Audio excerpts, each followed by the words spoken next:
Que a paz do Cristo esteja em nossos corações. Tema justiça divina. Interessante porque, se a gente observar o tanto que a ciência hoje tem aprofundado os seus conhecimentos sobre o universo, a ponto de considerar na atualidade que a idade do universo não é mais os 13,8 bilhões de anos, data do Big Bang, mas o dobro, 26,7 bilhões. E se a gente considerar que na obra Evolução em Dois Mundos, o André Luiz, quando fala da nossa morada, que é o planeta Terra, do nosso sistema, que é o sistema solar, dentro da nossa galáxia, que é uma galáxia em forma de espiral, e que a gente gasta na velocidade da luz, ou seja, a 300 mil quilômetros por segundo, 1000 séculos para percorrer todo o diâmetro da nossa galáxia. Então, o André Luiz compara, ainda que de forma tentando colocar para a gente a questão da imensidade sem limites, a grandiosidade do universo, que a gente pegue a nossa galáxia como se fosse uma laranja e coloque lá no meio do Oceano Pacífico, que a gente vai ver, né, a nossa pequenez. E cada vez que se avança mais dentro desse conhecimento do universo, e a gente tem hoje muitos instrumentos, né, ainda o telescópio, o Hubble, que a gente tem na década de 1990 aprofundando essas informações. Na atualidade nós temos o Webb e tem um novo telescópio também, que a comunidade científica europeia vai lançar, que é o Euclide. Então a gente observa que cada vez se chega à conclusão que existe uma galáxia nova, aí pergunta-se o que existe além do universo que a gente conhece, quer dizer, seria o vácuo. A gente não tem respostas ainda, porque nós somos ainda limitados diante do ilimitado. Somos relativos diante do absoluto. Mas se a gente observar, a ciência também considerando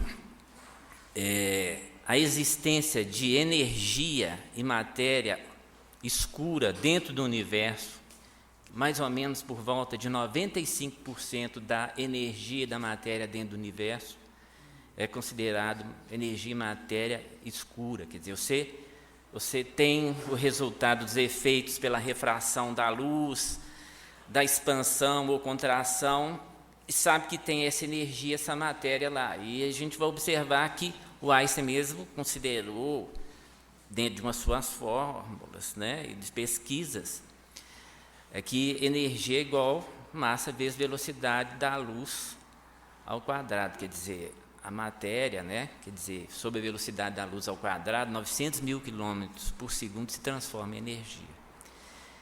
E aí a gente vai observando que toda essa dinâmica estrutural dentro do universo, ela obedece um equilíbrio muito grande, né? O nosso sistema planetário, o nosso sistema, que é o sistema solar, o movimento de rotação e translação dos planetas, e também esse movimento das galáxias dentro do universo, e tudo sob uma harmonia, sob um equilíbrio absoluto, e a ciência dando conta disso para a gente.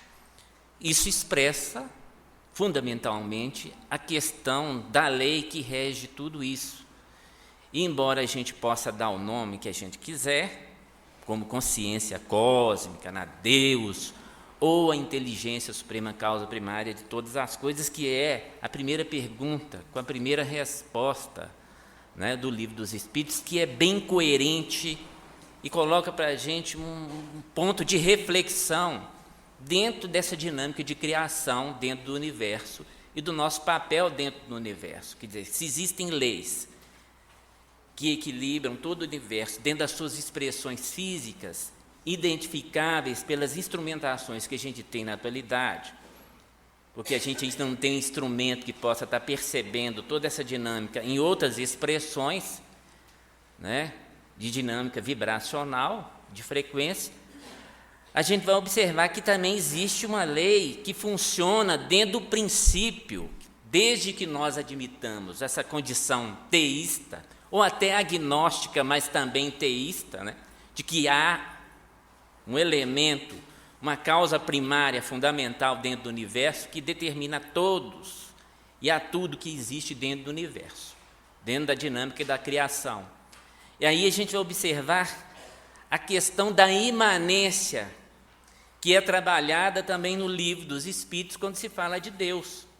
Porque se a gente pegar qualquer objeto, né, e fizer uma apreciação do objeto, lá cito o caso de um relógio, dentro da mecânica e dinâmica de funcionamento de um relógio, que antigamente a gente dava a corda, ou puxava lá uma corda lá para ele funcionar, né, a gente deduz que há um hábil relojoeiro que construiu aquele relógio. Então, assim também dentro do universo.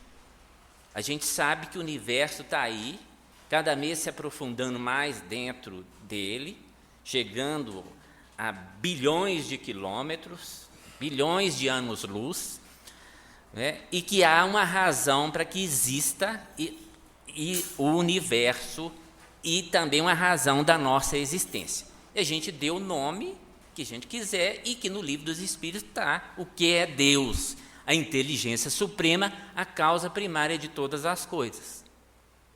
Olha para você ver que interessante. E dentro desses atributos da divindade, a gente faz uma transposição dentro daquilo que regula a harmonia das leis dentro do universo, para aquele componente que é classificado como, ou conceituado como imanência divina, que sempre há algo do Criador na criatura e naquilo que foi criado. É o princípio da imanência. A gente pode estar aceitando ou não, a gente pode ser teísta ou não teísta, mas a gente vai observando quanto que a doutrina espírita, fazendo essa ponte, essa interface com a proposta trazida pelas informações científicas ao longo da história, ela vai nos colocando frente a frente, né, perante essa grandiosidade, e como nós, enquanto seres que somos, dentro desse universo, nós temos um papel fundamental, em que essa dinâmica da lei funciona de acordo com a terceira parte do Livro dos Espíritos, que fala da lei divina ou lei natural, na nossa consciência.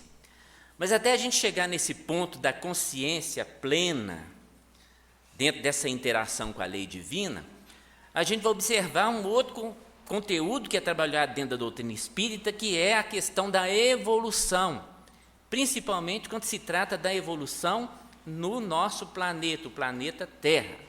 E isso é trabalhado também dentro de uma obra do Pentateuco kardeciano, que é a Gênese, estudado também por inúmeros dedicados no campo espírita, na Gênese mosaica, dentro do componente simbólico que ela apresenta, e numa obra da série André Luiz, de psicografia de Francisco Cândido Xavier e Valdo Vieira, que é a obra Evolução em Dois Mundos. Então, na obra Evolução em Dois Mundos, dando conta de que a gente trabalha com um princípio dentro do universo de trindade, o elemento trino, que fala, né, um triângulo equilátero, em que a gente tem no vértice de cima, né, a inteligência suprema, causa primária de todas as coisas, que a gente chama de Deus, pode chamar de consciência cósmica, uno, supremo, etc. E trabalha com o princípio espiritual, o princípio inteligente e o princípio material. E que, fazendo a coesão desses elementos, ele também trabalha com aquela questão do fluido universal, o fluido cósmico, que o André Luiz fala, força nervosa do todo sábio, ou hausto do Criador, né, o bafejo do Criador, que nele estão mergulhados todas as galáxias dentro do universo e todos os seres, corpóreos e incorpóreos. Então, nós, espíritos eternos. Então, dentro do princípio de imanência, quando se fala da justiça, ao longo da nossa evolução, por um processo de indução e um processo de determinismo absoluto, até numa fase mais relativa, em que nós atingimos um ponto em que passa a valer a nossa individualidade, a nossa razão e o nosso livre-arbítrio.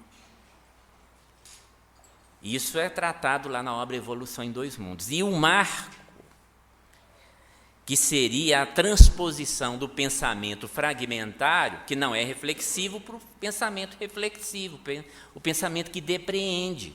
E o pensamento que depreende impõe a cada um de nós, na medida que a gente avança, a responsabilidade pelos nossos atos.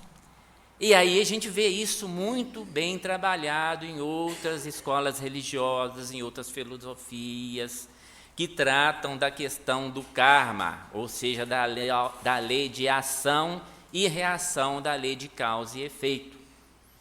E que está lá dentro do Evangelho, quando Jesus fala sobre a necessidade que a gente tem de reconciliar com o nosso adversário enquanto nós estamos a caminho, para que o adversário não nos entregue ao juiz, o juiz não nos entregue ao ministro da Justiça, e de lá não sejamos colocados na prisão, e que de lá não sairemos enquanto não houvermos pago o último ceitil. Quando fala, conforme nosso irmão trouxe, sobre a questão dos nossos rigores nessa fase que nós nos encontramos, por um princípio de justiça indefectível no campo do julgamento com relação ao ato do próximo, né? E a nossa flexibilização em relação aos nossos atos, né? Como é que vedes o argueiro no olho do vosso irmão, diz Jesus, sem atentardes na trave que há no vosso olho? Quando Jesus chega para Pedro e fala: Pedro, embainha a tua espada, porque aquele que matar pela espada, perecerá pela espada. Quando Pedro lhe pergunta: Senhor, quantas vezes devei perdoar ao meu irmão quando houver pecado contra mim? Apenas 7 vezes? Jesus responde: não vos digo apenas 7 vezes, mas 70 vezes 7 vezes. Então nós somos senhores do nosso destino, à medida que foi implementado a nossa individualização, em que passou a funcionar o livre-arbítrio e a razão. E aí impõe-se a responsabilidade. É aquela nossa fase, enquanto espírito, que saiu das mãos do Criador através das chamadas mônadas celestes ou princípios, espirituais ou princípios inteligentes, e que iniciaram a dinâmica evolutiva aqui numa fase da evolução do planeta Terra, que a gente chama de autóctone, ó, para você ver. Aí a gente fala de raça adâmica. Na doutrina espírita a gente fala muito de fase de transição, da evolução planetária. Aí tem o livro A Caminho da Luz, de Emmanuel, que vai falar da transmigração de espíritos, que num determinado ponto da evolução de um planeta distante, 42 anos-luz do planeta Terra, no sistema de Cabra ou Capela, não acompanhando a evolução desse planeta, receber o convite do Cristo para continuarem o seu processo evolutivo no planeta Terra, que a gente chama de raça adâmica. Daí o processo de enxertia, que a gente vê dentro do componente simbólico, tirando a costela de Adão para formar Eva, o autóctone, o espírito que iniciou a sua evolução aqui lá, desde o mineral até chegar ao hominal, a enxertia psíquica. Então, quando passa a funcionar essa responsabilidade para o autóctone, nós que estamos aqui, acompanhados desses outros nossos irmãos que vieram de outro órgão, como senhores do nosso destino, toda a ação realizada por nós, que se traduz em bem, em benefício a quem está junto com a gente, se traduz em bem e benefício a nós mesmos. E, do contrário, também impõe-se a reparação, o refazimento, a reconstrução. E o que patenteia isso, ou seja, fundamentado dentro de um dos atributos da divindade, que é a soberana justiça e a soberana bondade, ou seja, a justiça moldurada pelos princípios da misericórdia, é o que nós chamamos dentro da doutrina espírita, de pluralidade das existências, ou reencarnação, ou como outros dizem, palingenesia, que vem do grego depalin, que significa de novo, ou metensomatose, ou seja, tomar um novo corpo. Bem diferente dos princípios que até então nós trabalhamos em outras escolas religiosas, em que todos nós participamos, que davam conta de que todos nós, de acordo com a conduta, baseando-se na unicidade da existência, de que nós, dependendo do nosso comportamento, nós iríamos, nos submeter, pelo uso do nosso livre-arbítrio, apenas, quando não trabalhamos o bem, eternas, ou quando trabalhamos nas linhas do bem, a gozos eternos. E aí a gente observa também como que dentro da sedimentação do conhecimento religioso na Igreja Católica, o Papa Gregório I veio e trouxe a figura do purgatório como elemento que poderia atenuar essa nossa destinação de acordo com a intercessão das almas que aqui permaneceram vivendo, orando por cada um de nós. Então, isso tudo é trabalhado numa outra obra, que é a obra Céu e Inferno, que é também do Pentateuco kardeciano. E lá se fala das penas futuras, das penas terrestres, e a existência do purgatório, e como que a doutrina espírita trabalha as penas e gozos eternos. Isso está lá no Livro dos Espíritos, na quarta parte, no primeiro capítulo, das penas terrestres e das penas futuras, lá, o segundo capítulo. E aí a gente vai lá na pergunta 982, porque aí abre um leque para todos nós, porque a gente vai pensar assim, bom, eu estou hoje na doutrina espírita, a doutrina espírita se constitui num grande farol que tira de sob o véu o meu entendimento a respeito das coisas do universo e do meu papel perante o universo e perante o próximo, e da minha destinação no vir a ser dentro da dinâmica evolutiva, do meu crescimento espiritual. Mas já tivemos outras experiências em outras escolas religiosas que também foram faróis e que muitos assimilaram esse conteúdo de melhoria e de progresso com a intensidade de luz que essas escolas religiosas trouxeram em cada momento ao longo da história da humanidade. Aí eu lembro de um nosso irmão que participou do movimento espírita como divulgador do evangelho, que falava que a doutrina espírita é esse farol de grande potência, que a gente fala hoje que é farol de xenon, mais moderno, por causa da dificuldade de todos nós que hoje estamos na doutrina espírita, de não ter enxergado com as lamparinas, com as luzes de velas, das outras escolas religiosas ao longo da nossa jornada evolutiva. Então, o que patenteia essa misericórdia e essa soberana bondade, moldurando a justiça divina, é a reencarnação, a pluralidade das existências, facultando-nos sempre a oportunidade de ajustar aquilo que não foi bem ajustado no passado, de corrigir determinadas trajetórias que não foram bem acertadas ao longo da nossa trajetória no passado. E nós temos um capítulo do Evangelho segundo o Espiritismo intitulado Bem-aventurados os aflitos, baseando-se lá nos dizeres de Jesus, pois que serão consolados. Aí fala-se lá, causas atuais, justiça das aflições, causas atuais das aflições e causas anteriores das aflições. E o interessante é que, muitas vezes, nós levantamos a bandeira que a doutrina espírita é apologista do sofrimento, da dor, ou que a casa espírita também é. Não, absolutamente. Quando se fala da pluralidade dos mundos habitados e da condição evolutiva de cada orbe dentro do universo, Dentro dessa condição evolutiva, o planeta Terra, na atualidade, passa por uma fase em que ele está saindo de uma fase de planeta de provas e expiações, passando por uma fase de transição para se transformar num mundo de regeneração. De acordo com o capítulo lá no Evangelho segundo o Espiritismo, que fala, há muitas moradas, né? Que vosso coração não se turbe, crede em Deus, crede também em mim. Há muitas moradas na casa de meu Pai.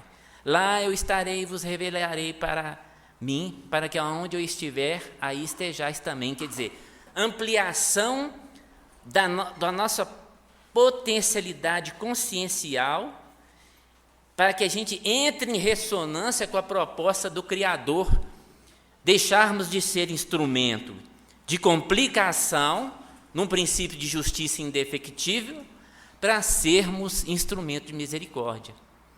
E esse mesmo companheiro que falava, e que ainda fala sobre o farol que é a doutrina espírita, sempre afirmou que a maior caridade que nós podemos implementar na vida do outro é deixar de ser instrumento de complicação e transformarmos em instrumento de misericórdia.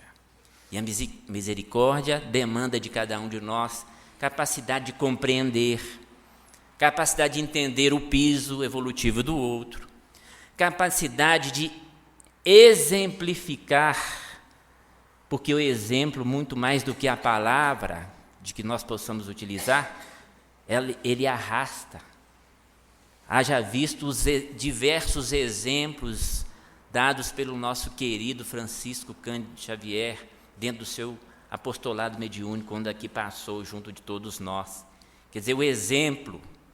Então, são os desafios interiores, internos, promovendo a nossa modificação, a nossa transformação, de acordo com o que é preceituado no capítulo do Evangelho segundo o Espiritismo, que fala da perfeição moral, né? Que fala, que se reconhece, ou o advento também do Espírito de Verdade, que reconhece o verdadeiro espírita pelos esforços que faz no domínio de suas más inclinações e pela sua transformação moral. Que à medida que cada um de nós cuidar da gente mesmo, da nossa melhoria, no conjunto, dentro dessa fase de transição, a gente vai implementar internamente uma proposta regenerativa que vai se configurar não só nas nossas relações sociais regidas pelas leis que nós temos em cada país, não é? Mas também reconfigurar o que a gente chama de psicosfera do planeta Terra.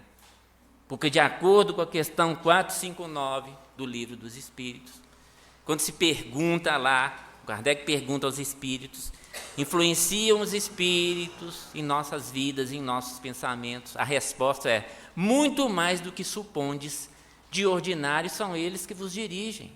E nós somos espíritos eternos.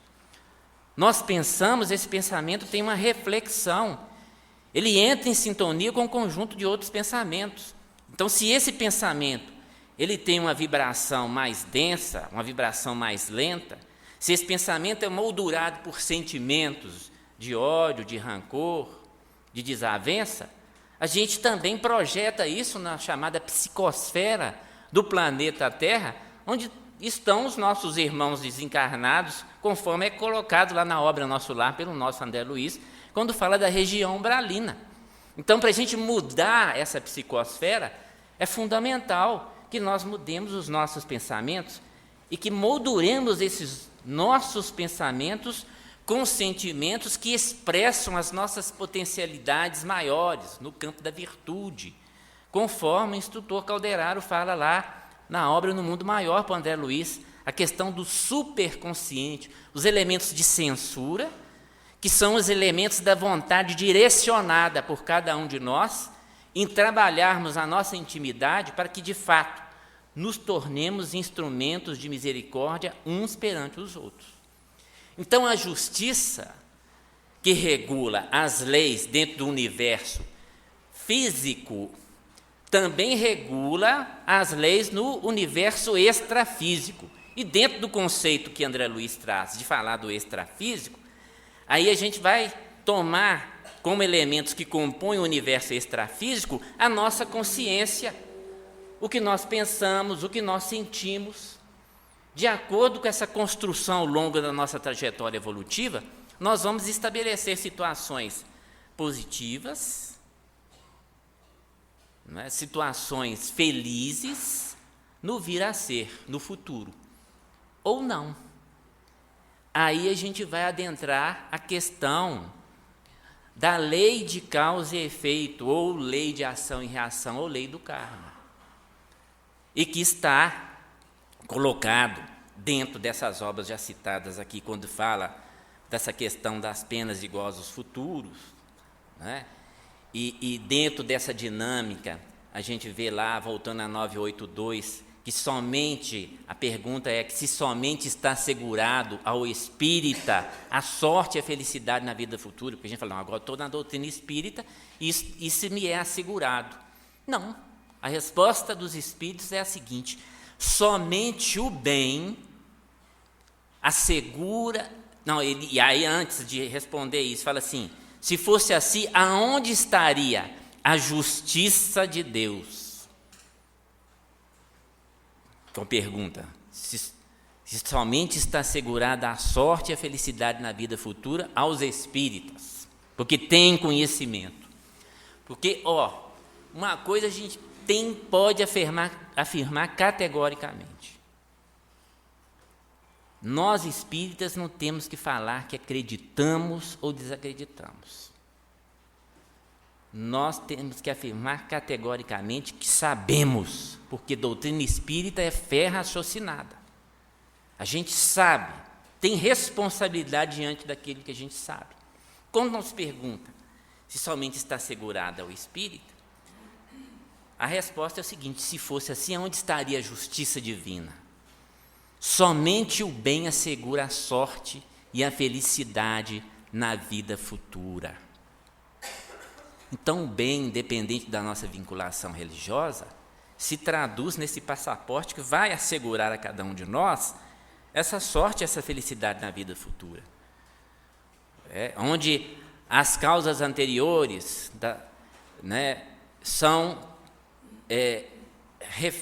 refletem no nosso porvir pelaquilo que nós realizamos de bom, expressando bons sentimentos em relação ao próximo. Do contrário, há necessidade da reparação, mesmo que haja o perdão.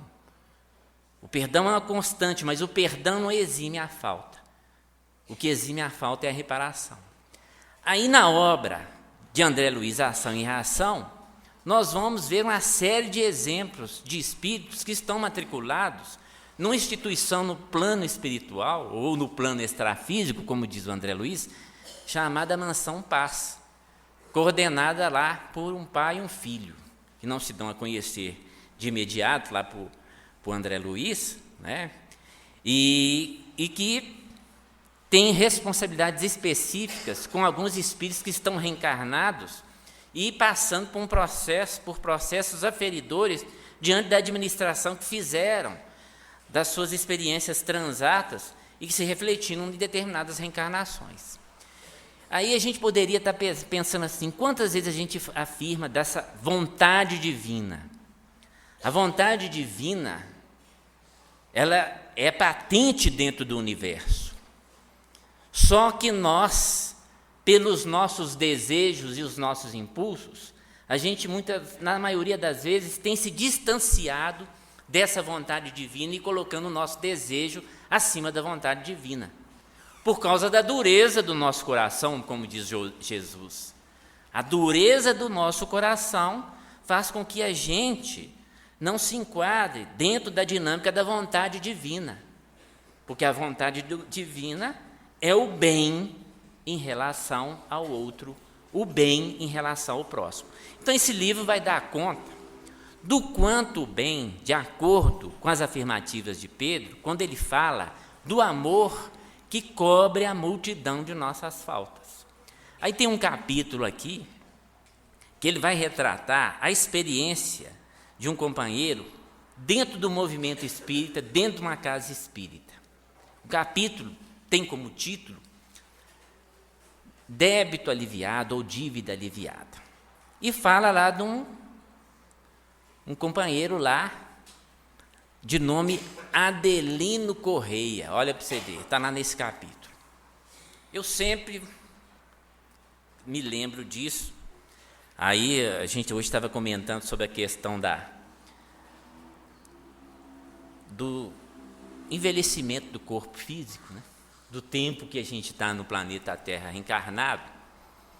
Aí eu lembro que o Fernando Vanucci, na Rede Globo, há muitos anos atrás, mais ou menos, né, uns 50 anos, tinha uns casos especiais lá que ele pegava alguns capítulos das obras do Chico, que ele também fazia parte do movimento espírita, e fazia aquele caso especial. E esse Adelino Corrêa, eu lembro de televisão ainda preto e branco, ó, você vê, antes de 76. Teve esse caso lá que passou na televisão. Eles vão encontrar lá o André Luiz com o Silas lá, e o outro companheiro, numa casa espírita, o Adelino Corrêa, fazendo uma preleção do Evangelho. Encarnado. Médium dedicado dentro da casa, fazendo preleção do Evangelho, participando como passista na cabine de passe, mais uma série de solicitações que são feitas a ele, por ele o processo de indução nas linhas intuitivas, ele destinando recursos para minimizar a dor de alguns entes queridos desses espíritos que intuíam. E ele direcionava, às vezes, um medicamento numa casa que não tinha um recurso financeiro para comprar um medicamento, e ele destinava o medicamento. Ou o recurso mesmo amoedado, às vezes, de uma pessoa que estava devendo um aluguel, e ele fazia igual o Chico fazia. Aqui em Belo Horizonte tinha um médico também que fazia isso, que é o Antônio Loreto Flores, que via lá, punha no envelope o dinheiro, punha debaixo da porta. Hoje é mais fácil, né? Porque o pessoal pode fazer uma transferência. Mas ninguém ficava sabendo quem é que fez. A verdade é essa. E aí o que acontece? Eles começaram a chegar para o Silas e falaram: olha, o nosso irmão Adelino tem essa afecção cutânea aí na pele, cronificada com o tempo. Ele tinha uma série de ferimentos, de descamação da pele, e que incomodavam, que o levaram, na fase de adolescência, para a casa espírita, para tratar. E aí eles falam: olha, você tem que movimentar recurso aí, porque o nosso irmão isso incomoda. Aí o Silas responde: dentro em breve, o nosso irmão Adelino se verá livre dessa enfermidade que tanto o incomoda. Aí chega outro e fala assim: ó, ele está passando dificuldade. Ele era vendedor, né, tipo caixeiro, e aí ele está passando dificuldade financeira. A situação dele, ele tira do bolso que às vezes ele não tem para ajudar. E era isso mesmo que ele fazia. O Chico também fazia isso. Aí, não, dentro em breve, esse processo aferidor desse nosso irmão também vai se resolver, ele vai ficar mais tranquilo. Aí vão acompanhar o nosso irmão Adelino Corrêa até a casa dele. Chegou lá, encontraram a mãe dele, que morava junto com ele, uma menina de nome Marisa, que era a filha dele, e a esposa havia abandonado o lar que ele criava, e 2 meninos adotivos lá, que eram filhos adotivos que ele adotara. Aí eles vão começar a adentrar os terrenos da lei de causa e efeito, da dinâmica da justiça divina, dentro da consciência do nosso irmão Adelino Corrêa.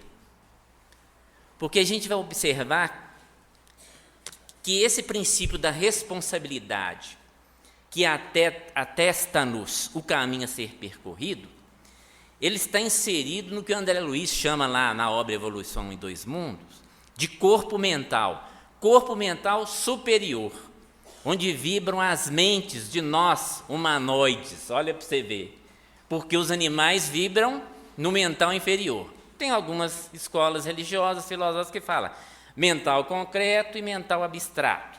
O mental inferior, o concreto, e o abstrato, né, o superior. Então é lá no corpo mental, quando André Luiz fala no Evolução em Dois Mundos, que ele não entra em detalhes, só fala em envoltório sutil da mente, que o corpo espiritual, né, ou psicossoma, como André Luiz chama, reflete a condição do corpo mental. Né? Esse envoltório sutil da mente, só o que ele fala, porque ele fala que falta terminologia apropriada, isso em 1958, livro de psicografia de Valdo Vieira, lá em Uberaba, Chico Xavier em Pedro Leopoldo. Valdo Vieira ainda tinha conhecimento no campo biológico, né, porque formou-se em dentista, mas Chico Xavier tinha só o primário. E aí a gente vai ver a coesão dos capítulos dentro dos conteúdos que são apresentados sob uma diversificada informação no campo científico dentro da estruturação do planeta Terra e com relação à estruturação do nosso corpo físico ao longo da evolução. E com as reflexões possíveis com o plano espiritual, onde há um processo de indução que é um determinismo da espiritualidade e que faz com que a ciência identifique aqui, ou não identifique, determinadas coesões nos chamados elos perdidos, porque a implementação e indução de progresso e evolução é feita no plano espiritual. Olha para você ver a importância da doutrina espírita, quando a gente fala sobre essas questões todas e sobre essa questão da justiça divina. Então, aqui no nosso caso, voltando ao caso do nosso irmão Adelino, a gente vai observar ele passando por uma série de dificuldades em que no corpo mental dele se coagularam como processos de reajuste no tempo, através da lei de causa e efeito, tendo reflexos nas suas relações, que são relações difíceis e aferidoras, e também na sua condição relativa de saúde física, refletindo lá a sua condição mental. Ou seja, não sairás de lá enquanto não houverdes pago o último cetil. Mas ele está liquidando dentro das expressões de misericórdia. Por quê? No século XIX, ele fora filho bastardo de um fazendeiro muito rico, ainda na época da escravidão no Brasil, e que se envolvia com suas cativas, e na maioria das vezes vendia as mães e os filhos. E de repente ele, como filho tido como bastardo, foi assumido pelo pai, o senhor dessa propriedade, e criado com todo o esmero, com todos os direitos. Contava mais ou menos aí, né, o jovem, que ele chama lá de Martins Gaspar pai, e o Adelino Correia, reencarnado na época como Martim Gaspar filho, né, contava mais ou menos com a idade de o pai 40 e o filho com 20 anos. Então eles divertiam junto, pescavam junto, caçavam junto, ele recebia educação na fazenda, aí o pai vai para a corte, volta casado com a jovem, de nome Maria Emília. A jovem se apaixona pelo filho, Martins Gaspar filho, né? E ele por ela, e eles falam assim, ó, a única maneira da gente ficar junto é a gente tirar o papai da jogada, tá? O dono lá, o senhor lá. Aí o que acontece? Ele adoeceu, né, o Martins Gaspar, por causa de um problema hepático. Eles deram uma substância para ele ficar grogue e eles arrumaram 2 capatazes, né?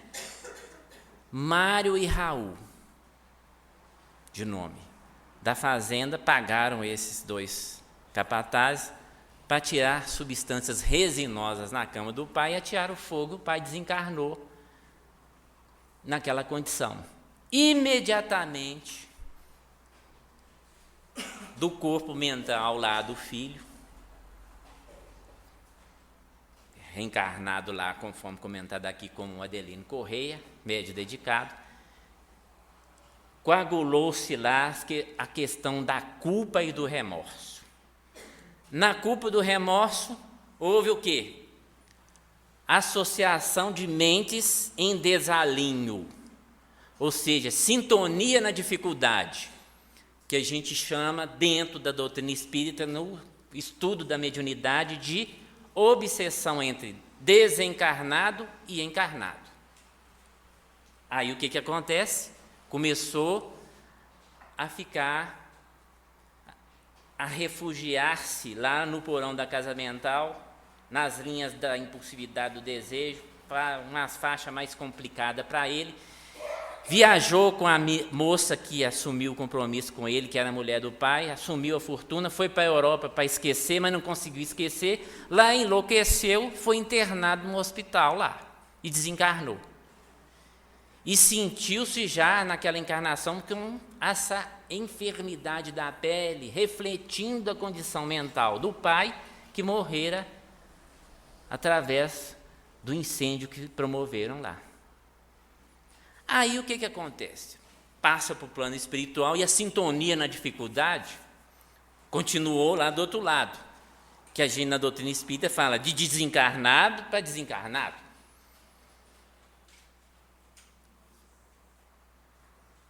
Aí ele refletindo, buscando rever seus valores, assumindo a sua responsabilidade, adentrando os terrenos do superconsciente com relação às virtudes e aos elementos de censura para corrigindo a trajetória, o que acontece? Vou reencarnar de novo. Vou ser encaminhado para um berço espírita, encaminhado para uma casa espírita, vou trabalhar com a mediunidade, em benefício do próximo. Aí casa-se, recebe a enteada lá do passado, que largou o pai, vai ficar com ele, né? É enteada mesmo, né? Então, como filha, madrastra no caso, né? Recebe como filha. A Maria Emília nasceu lá como Marisa. E aí adota os dois capatazes reencarnados, que não tiveram o zelo de uma família, de um pai e de uma mãe, porque eles negligenciavam no passado o direito das cativas, afastando também os filhos das mães, né? Ou as mães dos filhos, melhor falando, mais apropriado, né? Aí o que acontece? Estão estudando o caso e ele lá dedicado, passando as suas dificuldades, e eis que um dia eles queriam saber, o André Luiz e o companheiro, aí o Martins Gaspar pai, cadê ele? Dentro em breve vocês vão ter notícia aí dele. O Druso um dia resolve vir lá da Mansão Paz, eles até se surpreenderam, falaram, mas o Druso deve ser uma missão muito especial. Saí lá da direção da Mansão Paz e vim aqui no plano material, foram à casa do Martim Gaspar. Ele vai lá, toda noite ele fazia uma prece, tira ele do corpo, falando, eis que é chegada a hora da reaproximação, que vai demandar dele uma capacidade de compreensão, de perdão, de ajuste, de um em relação ao outro que se aproxima, para cercear e cortar qualquer aspecto que tenha emersão lá do porão da casa mental nas linhas da dificuldade entre encarnado e encarnado, que normalmente acontece, que a gente viu aqui, nosso companheiro trazendo para a gente aqui, dentro da dinâmica das relações familiares, das linhas de simpatia ou ausência de simpatia, de antipatia. Aí tiram ele do corpo, eis que chega a hora, ele faz uma prece. Na época não tinha ainda a questão que hoje a justiça regulamenta, que é a questão do conselho tutelar. Era comum que isso acontecesse, né? Ele ouve, ele desperta na madrugada com o choro de uma criança num balaio que foi abandonada na porta da casa dele. Essas casas que, eu até imagino, essas casas que tem a janela e a porta assim, junto do passeio, de madeira. E aí era o pai que não teve o direito também de ter participado de um lar constituído com a mãe, com um pai que for abandonado na porta dele. O pai do passado que ele tirar a vida por interesses imediatistas, pelo desejo acima da vontade divina, e que iria ser criado como filho dele. Aí iria demandar dos dois essa capacidade de compreensão nas linhas do reajuste. Lei de causa e efeito, trazendo-nos propostas de vinculação. E para também concluir, a gente poderia trazer algumas questões quando a gente fala das causas atuais das aflições. Às vezes a gente tem como processo aferidor uma coisa que está vinculada ao passado, mas tem coisas que a gente cria na atual existência, por causa da imperícia, da nossa intemperança, uma série de fatores. Por exemplo, acidente de carro. Às vezes tinha que desencarnar de acidente de carro, a gente pode ser instrumento de escândalo em função da gente conduzir o nosso carro, né, acima da velocidade permitida, ou usando a bebida alcoólica, que são fatores que não são permitidos pela própria lei para regular essas relações de trânsito, mas a gente pega e usa o nosso livre-arbítrio nesse sentido.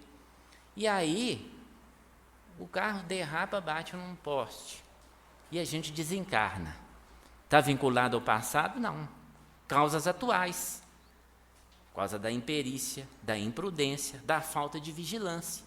Às vezes não era para desencarnar daquele jeito, e desencarna. Mas existem processos coletivos que estão contidos nesse livro aqui, Ação e Reação, expressando essa dinâmica da justiça e da lei, que nunca falha, que é a lei divina, e que só o amor e a misericórdia é capaz de atenuar e de modificar esses quadros. Daí os convites constantes da espiritualidade para que abracemos as tarefas dentro da casa espírita enquanto recursos psicopedagógicos nas linhas do bem e do amor àqueles que não conhecemos diretamente, que comparecem às vezes em busca de uma cesta básica, de um prato de sopa, de uma roupa, de um medicamento, para que a gente faça transposição desses valores no campo do aprendizado, traduzindo-se em domínio das más inclinações, transformação moral para o nosso cotidiano junto daqueles com os quais convivemos, no ambiente de trabalho, no ambiente familiar e outros. Então, o amor expressa-se na vida de cada um de nós como elemento atenuador dos rigores da lei, não de uma lei imposta, mas de uma lei que funciona dentro da própria consciência de cada um de nós, pelas expressões da nossa condição de seres criados por esse ser supremo e absoluto dentro do universo, que nós damos o nome de Deus. Então não é Deus que determina, mas a nossa própria consciência, dentro da dinâmica e determinismo da nossa evolução, estabelece situações apropriadas para que a nossa trajetória seja uma trajetória vertical ascendente, rumo à nossa condição e às nossas potencialidades maiores, conforme diz Jesus, de que aquilo que eu faço podeis fazer tanto quanto e muito mais ainda, afirmando categoricamente a nossa condição de potenciais co-criadores em plano maior igual Ele é. Que a paz do Cristo esteja em nossos corações e que confiemos sempre no trabalho e na operosidade da espiritualidade que nos acolhe todas as noites e em todas as reuniões da Casa Espírita. Boa noite.